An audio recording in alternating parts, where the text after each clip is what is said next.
So here's the update for the Moscato wine that I was having trouble with getting the fermentation to quit.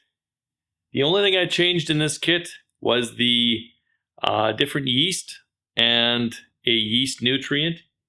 And this puppy just kept on going and going.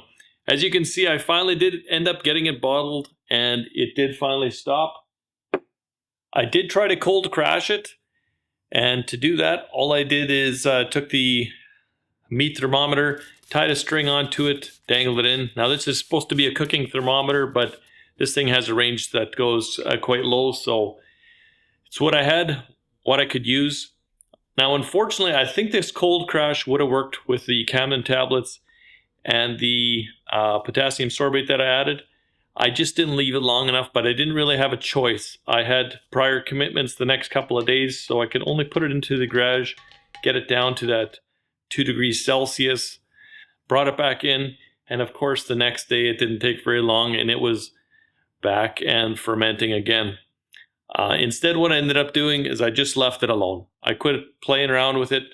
I left it alone for 2.5, 3 weeks. Well, I bottled it 2 days ago, so whatever that is, today is February the 7th. So just giving it time and let it do its own thing is what ended up working for me. Just being patient, letting the wine do whatever it needed to do. It quit on its own. I was able to bottle it. It is absolutely delicious. The mod that I did, it is an improvement over the original. Very happy about it. I will have to change something the next time I decide to do this kit with that mod.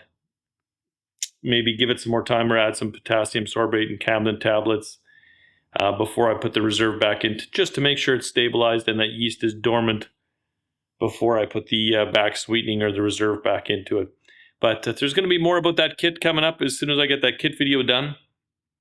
I will be working on that, and hopefully it'll come out here in the next week or two, and I'll post that on the channel. But thanks to the viewers that did supply their own information and their help. I'm sure if I wouldn't have had to rush the cold crash, I'm confident that would have worked based on what I read. But I'll have to do some more research about cold crashing wines, and when I get that figured out, that'll also show up on the channel.